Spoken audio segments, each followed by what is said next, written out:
General قیوم صاحب، اب back channel کی بات کر رہی ہیں ڈاکٹر صاحبہ، تو بیک چینل تو نہیں بلکہ اوپن چینل کھولنے کی کوشش کی سعودی وزیر خارجہ نے، پرنس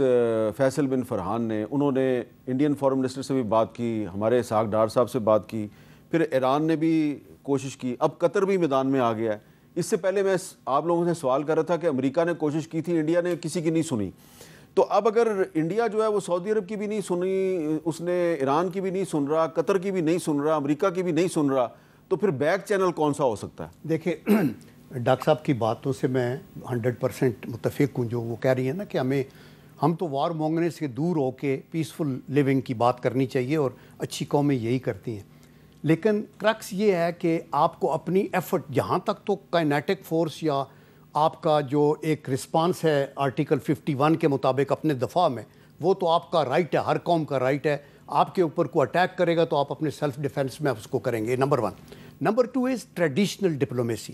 جس کے اندر جو ابھی یہ باتیں آپ جو کر رہے ہیں یہ ہو رہی ہیں، اور یہ ایفرٹ جاری رہنی چاہیے۔ کتنا اس کا امپیکٹ ہوگا، زیادہ پورا ہوگا نہیں ہوگا۔ تیسری ہے آپ کی لیگل ڈپلومیسی، جس کے اندر آپ پروفز کے ساتھ، مثلا ویانا کنونشن جس کو کہتے ہیں ٹریٹی آف ٹریٹیز، جو یہ کہتی ہے کہ آپ کی آبی گزرگاہیں تو انڈس واٹر ٹریٹی کو سسپینڈ کرنا ویانا کنونشن کی سب سے بڑی خلاف ورزی ہے، سب سے بڑی خلاف ورزی ہے نا۔ تو آپ اس کے اوپر آپ ان فورمز کے اوپر جا کے اپنا کیس پروجیکٹ کر سکتے ہیں، اپنے دوستوں کو ساتھ ملا سکتے ہیں۔ دیکھیں نا، ان چیزوں کے اوپر آپ ایسے لڑائی کے اوپر جانے، تو لڑائی تو لاسٹ آپشن ہونی چاہیے نا جی آپ کو۔ یہ تو دیر فور میں یہ سمجھتا ہوں کہ یہ ڈپلومیسی بڑی اچھی ہے، لیگل بھی، ٹریڈیشنل ڈپلومیسی بھی، دوستوں یاروں کے تھرو، بیک چینل بھی ضرور استعمال کریں، لیکن کبھی بھی یہ میسیج نہ دیں کہ یہ آپ کی ویک ایریا ہے یا ویکنس ہے، دشمن کو آگے ڈیفنس میں۔ ڈاکٹر صاحبہ، میں آپ ہی کی جو تجویز ہے اسی کو میں آپ سے سوال یہ کر رہا ہوں کہ عمل درآمد اس پہ کیسے کیا جائے، جب وہ امریکہ کی بھی نہیں سن رہا، انڈیا جو ہے وہ سعودی عرب کی، ایران کی، قطر کی بھی نہیں سن رہا، یہاں تک کہ سوئٹزرلینڈ نے بھی ایک آفر کی تھی، U N secretary general Antonio Guterres, انہوں نے بھی ایک کوشش کی، اس کی بھی نہیں سنی انڈیا نے۔ تو پھر آپ خود ہی سجیسٹ کریں کہ پھر بیک چینل جو ہے وہ کون کھول سکتا ہے انڈیا اور پاکستان کے درمیان؟ دیکھیں حامد، آپ ٹھیک کہہ رہے ہیں کہ اس وقت بھارت نے کسی کی نہیں سنی، لیکن میں اس وقت کی بات نہیں کر رہی۔ میں کہہ رہی ہوں کہ جب بحران ڈیفیوز ہوگا، جب یہ کرائسس ختم ہوگا، پھر ضرورت ضرور پیش آئے گی، بیکاز وہ ماحول پھر مختلف ہوگا۔ آج کے ماحول میں تو بیک چینل نہیں ہو سکتا، حالانکہ اس کرائسس کے دوران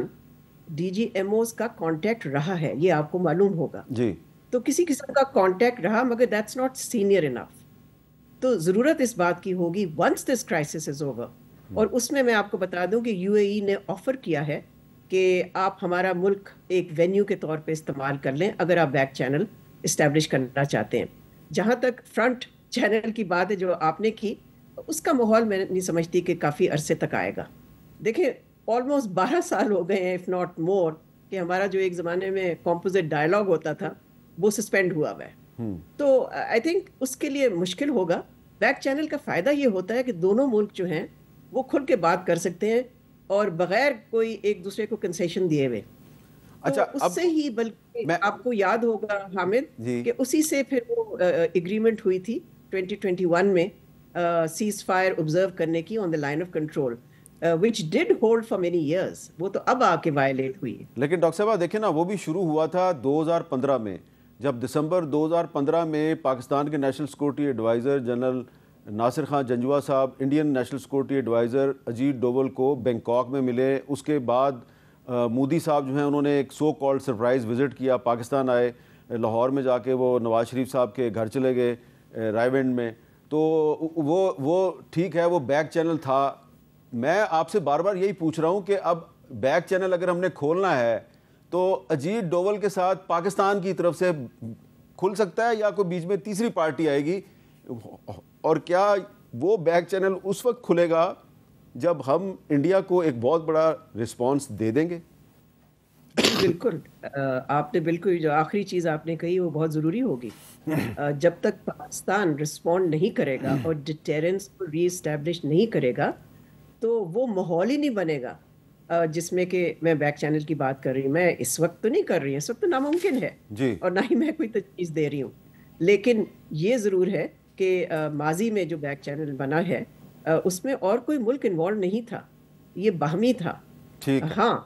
اور ملکوں نے انکریج ضرور کیا تھا, لیکن یہ ڈائریکٹ ہوا تھا between the two countries. And ہماری طرف میں سمجھتی ہوں کہ D G I S I کو جو نیشنل سیکورٹی ایڈوائزر کا ایڈیشنل پورٹ فولیو دیا ہے, میرے خیال میں اس کی ایک وجہ یہی ہے کہ آگے جا کے اگر بات چیت کرنی ہے تو اجیت دوول کے ساتھ, تو ہمارے پاس بھی ایک نیشنل سیکورٹی ایڈوائزر ہونا چاہیے, فلی امپاورڈ بائی دا ملٹری. تو اب بات ذرا آپ نے کلیئر کر دی نا کہ اب اجیت ڈوول نے اگر مستقبل قریب میں کوئی ڈائلاگ کرنا ہے تو وہ ہمارے موجودہ D G I S I کے ساتھ کرنا ہوگا, کیونکہ ان کے پاس نیشنل سیکورٹی ایڈوائزر کا عہدہ بھی